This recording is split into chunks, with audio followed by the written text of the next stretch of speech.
लीजिएगा यहां पर मेरे ख्याल से फर्स्ट सेकंड 7 8 9 10 इसमें आपको कोई दिक्कत आएगी ही नहीं। ठीक है, अगर करा है तो अच्छी बात है, नहीं करा है तो ट्राई कर लीजिएगा। मैं ये रूट वाले और अपॉन वाले जो है ना वो एक बार एक्सप्लेन कर देता हूं, इनको कैसे करना। अपॉन वाला जो है इसमें टेंशन लेने की जरूरत नहीं है बेटा। जैसे कि ये px दिया हुआ है 2x² प्लस 7/2x प्लस 3/4, ये दिया हुआ है ना। आप पहले इसका एलसीएम ले लेना। जब कभी भी फ्रैक्शन में मिले ना और कहेंगे फैक्टर करना है, आपका पहला काम क्या होगा? एलसीएम लेना। तो आप इस पूरे का एलसीएम ले लो तो 4 एलसीएम आ जाएगा। 1 2 और 4 का एलसीएम क्या होगा? 4 होगा बेटा। 1 2 और 4 का एलसीएम, एलसीएम तो 4 ही होगा ना। अच्छा, ऊपर क्या वैल्यू आएगी वो बता रहे थे। फिर ये 4 2 ज़ा 8, 2 से ये 2 टाइम्स जाएगा और 2 7 ज़ा 14, 4 से ये 1 टाइम जाएगा, 1 इंटू 3 3। ये कैसे किया समझ आ रहा है? एक बार एलसीएम लेने के बाद आपका काम क्या होगा? अब इसका फैक्टर करो, इसका, क्योंकि ये तो अलग हो गया, अपॉन में जो 4 है वो अलग हो गया। समझ आ रही है बात? ये बात क्लियर है? अब इसका फैक्टर करो, 8 3 ज़ा 24 और 24 के इस तरह से फैक्टर करने हैं कि बीच में क्या है? 14 आए, तो 12 2 ज़ा 8x² plus 12x plus 2x plus 3 1/4। इन दोनों में से क्या कॉमन आ रहा है बेटा? 4x, तो क्या बच जाएगा बेटा? 2x plus 3। इन दोनों में से क्या कॉमन आ रहा है? 1, तो प्लस है तो प्लस 1। ठीक है सर, प्लस 1, 2x प्लस 3। 1/4 पूरे में से क्या कॉमन आ रहा है? 2x प्लस 3, बच के आ गया 4x प्लस 1। समझ आई बात? तो ये इसका कंप्लीट फैक्टर हो गया। समझ आई बात? फटाफट लिखो।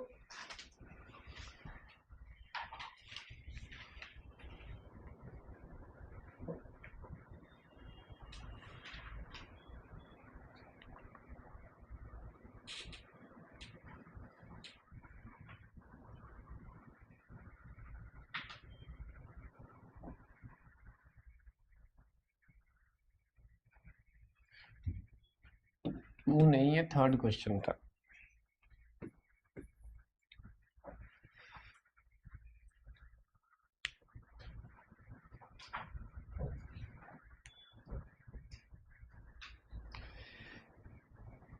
और बेटा फैक्टराइजेशन की बहुत प्रैक्टिस हो गई, 3 4 क्लासेस लगा दी हमने। अब आप करिए, जहां दिक्कत होगी अब अलग से पूछ लीजिएगा। अब मैं कॉन्टिन्यूसली 10th क्लास का टॉपिक शुरू करूंगा, क्योंकि अब लेट हो जाएगा, अब ज़्यादा इस पे लगे रहे तो। ठीक है, बस अभी ये रूट वाले और बता देता हूँ, फिर ये ख़त्म हो जाएगा।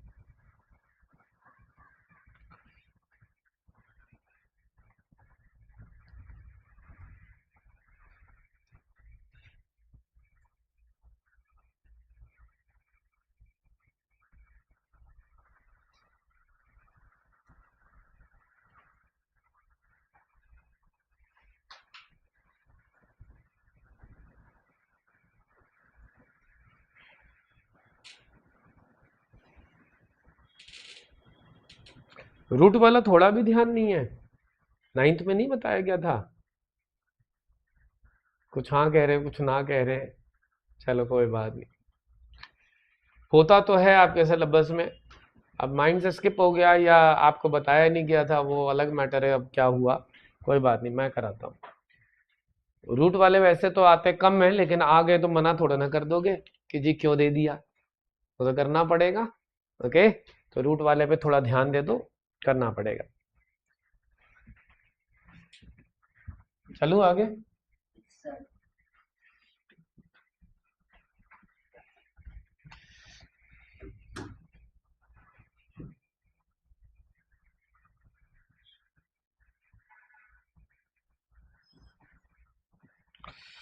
इसमें रूट में एक फोर्थ क्वेश्चन है, px is equal to 4x square plus 5 root 2x minus 3, ठीक है। और उसके बाद फिफ्थ क्वेश्चन को होल्ड के पे डाल के पहले सिक्स्थ देखेंगे हम लोग। सिक्स्थ क्वेश्चन भी ऐसे pv, ब्रैकेट में v होने का मतलब वेरिएबल को बोला जाता है, यहाँ पे रखा जाता है ना। तो v square plus 4 root 3v minus 15। जरा ध्यान से देखना, यहाँ पे 4 3 से क्या होगा बेटा 12। अब 12 के इस तरह से फैक्टर करने हैं कि बीच में 5 रूट 2 आए। अब चक्कर में पड़ जाते बच्चे, और 12 में 5 रूट 2 कैसे आ जाएगा। तो यहाँ पे इस बॉक्स में मैं क्या काम कर रहा हूँ जरा ध्यान देना। 4 3 से 12, ये रफ वर्क है, यहाँ लिख के मैं तो सामने दिखा रहा हूँ ताकि आपको समझ आए।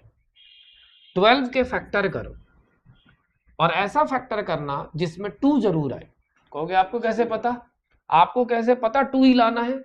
रूट किस पे है तो 2 जरूर लाना, इधर रूट किस पे है तो फैक्टर में 3 जरूर होना चाहिए। तो पहले ये सोच लो। तो इस बच्चे ने कहा सर 6 2 12 ले लो, ठीक है। अब उसके बाद क्या करना, इस 2 को रूट 2 इंटू रूट 2 लिखना, लिख सकते हैं। ये बात पता है आपको? रूट 2 इंटू रूट 2 2 होता है, रूट 3 इंटू रूट 3 3 होता है, रूट 5 इंटू रूट 5 पता है ना ये बात? हाँ जी सर, चौहान साहब पक्का? हाँ। अब देखना हमें क्या लाना है, हमें क्या लाना है, मिडल टर्म को क्या लाना है, 5 रूट 2 लाना है हमारे को। तो एक काम करो, यहाँ 6 रूट 2 इंटू में 1 रूट 2, ये तो इनका मल्टीप्लाई 12 तो आएगा, और 6 रूट 2 में से 1 रूट 2 माइनस कर देंगे तो क्या आ जाएगा, समझ गए? 6 रूट 2 में से 1 रूट 2 माइनस कर दोगे तो क्या आ जाएगा 5 रूट 2। तो अब हम यहां पे लिख देंगे 6 root 2x plus 1 root 2x minus, हाँ माइनस करना है रूट 2x, अरे यार x लिखना भूल गया, 6 root 2x minus root 2x minus 3। तो 6 रूट 2 में से 1 रूट 2 माइनस करोगे क्या आ जाएगा 5 रूट 2। अब पहले 2 और आखिरी 2 में से कॉमन लो, इन दोनों में से क्या कॉमन आ रहा है 2 रूट 2 आ रहा है। बच्चों को लगता है अरे रूट 2 इसमें है, यहाँ कहाँ है रूट 2, है ना बेटा। 4 को आप 2 इंटू 2 लिखोगे और एक 2 को क्या लिख लोगे रूट 2 इंटू रूट 2। तो 4 का मतलब 2 इंटू 2 रूट 2 इंटू रूट 2 है, तो 2 रूट 2 इसमें भी है और इसमें भी है। तो अगर आप 2 रूट 2 एक्स कॉमन लेते हो तो यहाँ क्या बच जाएगा, 4 का मतलब ये है इसमें से 2 रूट 2 बाहर आ गया तो अंदर क्या बचेगा रूट 2, और x बाहर आ गया तो x, यहाँ 2 रूट 2 एक्स बाहर आ गया तो यहाँ पर 3। यहाँ पे इन दोनों में से कुछ कॉमन आ रहा है नहीं, तो -1, तो रूट 2x प्लस 3। पूरे में से क्या कॉमन आ गया रूट 2x प्लस 3 और 2 रूट 2x -1। बोलो समझ आई ये बात मैम? नहीं आया समझ में? अब इसमें देखो यहां 1 इंटू 15 क्या आ रहा है 15 आ रहा है। 15 के फर्दर फैक्टर हम कौन सा वाला फैक्टर करेंगे 3 5 यही करेंगे, 1 इंटू 15 करेंगे नहीं। इसमें तो और आसान है सोचना, रूट है जिस पे रूट है वो जरूर आएगा, तो 3 जरूर होना चाहिए। 3 5 15, और जो 3 है उस पे रूट है तो उसको लिख दो रूट 3 इंटू रूट 3। अब 5 रूट 3 में से 1 रूट 3 माइनस कर दो क्या आ गया 4 रूट 3। बोलो, मुश्किल है? यहां पर V square plus 5√3v minus √3v minus 15। बोलो सर, क्लियर? समझ आ रहा है ना? अब इन दोनों में से क्या कॉमन आ रहा है? v ओनली, तो क्या बच जाएगा? v plus 5√3। इन दोनों में से क्या कॉमन आ रहा है? माइनस और साथ में √3। कहोगे √3 कैसे? अरे भाई 15 का फैक्टर ये था। बोलो, 15 की जगह पे ये पूरा लिख सकते हैं, और √3 इसमें भी है, और 15 के फैक्टर में भी तो √3 है। तो यहाँ पे √3 कॉमन लिया, यहाँ v बच गया, माइनस कॉमन लिया है तो प्लस, और 15 की जगह ये पूरा था तो उसमें से √3 बाहर आ गया तो अंदर 5√3। क्यों बेटा? दोनों ब्रैकेट सेम हो गए, तो v प्लस 5√3 और v माइनस √3 आ गया आंसर। नोट करो, एक दो क्वेश्चन और कराता हूं।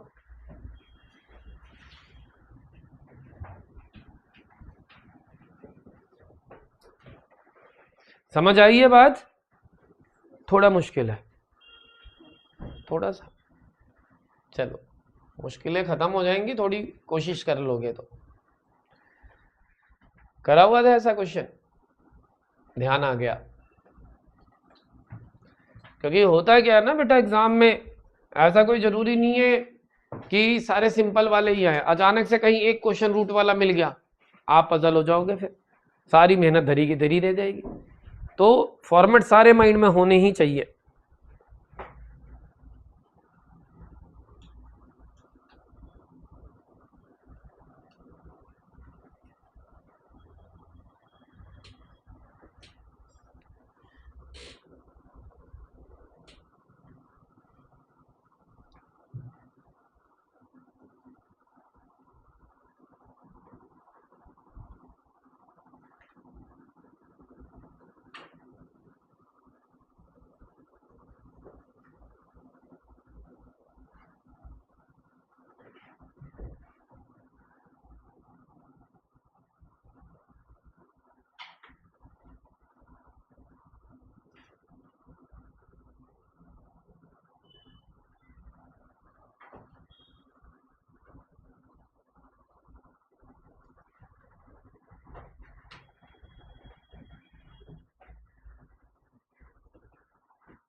इसमें अच्छी बात एक ये है, ये नोट हो गया बेटा?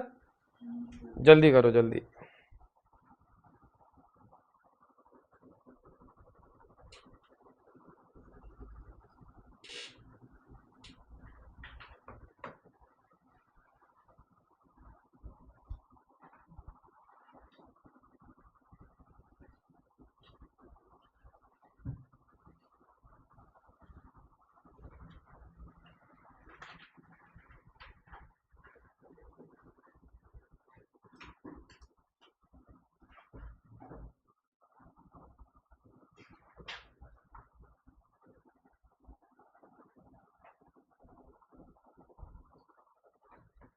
हो गया? अब जरा ध्यान देना,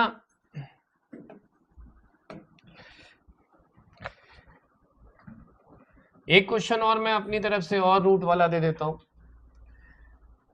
7x² और प्लस 6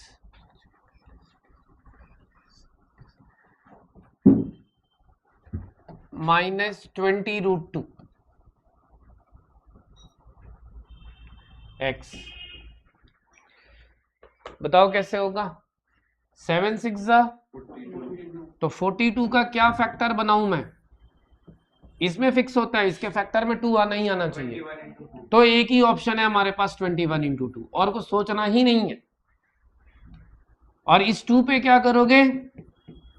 √2 इंटू √2, 21 √2 माइनस 1 √2, 20 √2 आ जाएगा। यहाँ माइनस होना चाहिए था, क्वेश्चन गलत ले लिया था।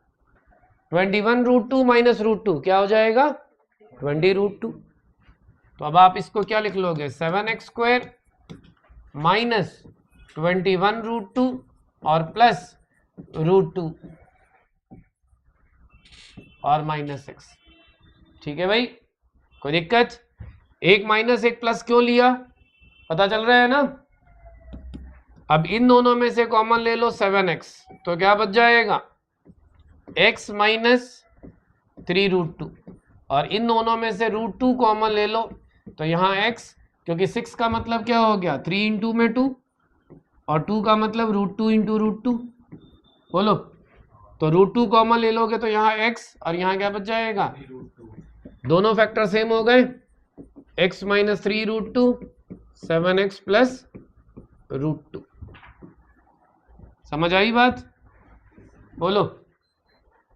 अपार्ट फ्रॉम दैट एक क्वेश्चन, ये 5वां क्वेश्चन है, आपको जो होमवर्क दिया था मैंने,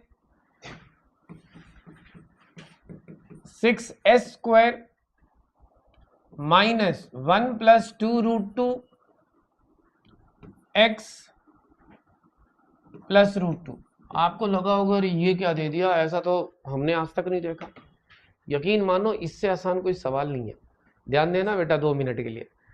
आप यहाँ मिडल टर्म स्प्लिट करते हो ना, यहाँ मिडल में पहले ही 2 टर्म है, यानी ऑलरेडी स्प्लिटेड फॉर्म में है। आपको बस ब्रैकेट खोल देना है और कुछ करना ही नहीं। यहां मिडल टर्म जैसे बीच में ऐसे 2 टर्म मिले ना, तो ऑलरेडी वो स्प्लिटेड है बेटा। आपको बस इस x को अंदर इनटू कर देना है, x नहीं s है, sorry. 6s² minus 1s plus minus minus 2 √2 और s मल्टीप्लाई होगा प्लस √2। समझे? समझ आई बात? बीच में अगर 2 टर्म पहले से ही होना तो ऑलरेडी स्प्लिटेड है, आपको कुछ मेहनत करनी ही नहीं बेटा। बस अब क्या करो, फर्स्ट 2 और लास्ट 2 कॉमन लो। इन दोनों में से क्या कॉमन आ रहा है? s, क्या बच जाएगा? और इन दोनों में से क्या कॉमन आ रहा है? √2। ये तो मेरे को लग रहा है कुछ प्रिंटिंग मिस्टेक है, यहाँ 6 नहीं 2 होना चाहिए था स्टार्टिंग में। क्वेश्चन में करेक्ट कर लो, यहाँ पे ना 2 होना चाहिए था। क्वेश्चन में करेक्ट कर लो, यहाँ 2 होना चाहिए था। तो यहाँ पे अगर s कॉमन ले लेंगे तो क्या हो जाएगा? 2s माइनस 1, और यहाँ से √2 कॉमन ले लेंगे तो हो जाएगा 2s माइनस 1। तो 2s माइनस 1 पूरे में से कॉमन आ जाएगा, s माइनस √2। समझ आई बात? कोई दिक्कत?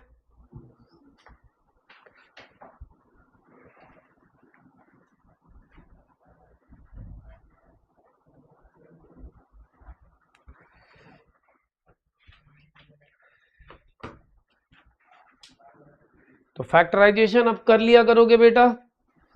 अब कोई होमवर्क फैक्टराइजेशन का नहीं मिलेगा, जितना मैंने करा दिया उसी की थोड़ी प्रैक्टिस कर लो, क्योंकि नेक्स्ट क्लास से चैप्टर 2 अब हम थॉरोली स्टार्ट करेंगे। वैसे तो चैप्टर 2 का बेसिक इंट्रो मैंने दे दिया था पिछली क्लास में, तो जहां तक करा दिया है उससे आगे 2.1 हो गया था।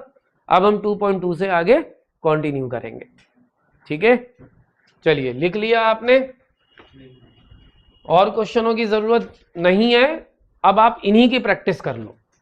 ठीक है, ये होमवर्क जो मैंने दिया था उनमें 4 क्वेश्चन मैंने करा दिए, और बाकी के जो 6 हैं ये 1, 2 और 7, 8, 9, 10 ये सिंपल है, इन्हें कर लीजिएगा आप लोग। क्लियर? चलिए, तो फैक्टराइजेशन कंप्लीट होता है। अब अगली क्लास से हम अब चैप्टर 10 का ही शुरू करेंगे। अब फैक्टराइजेशन मैं अलग से नहीं सिखाने वाला। ओके।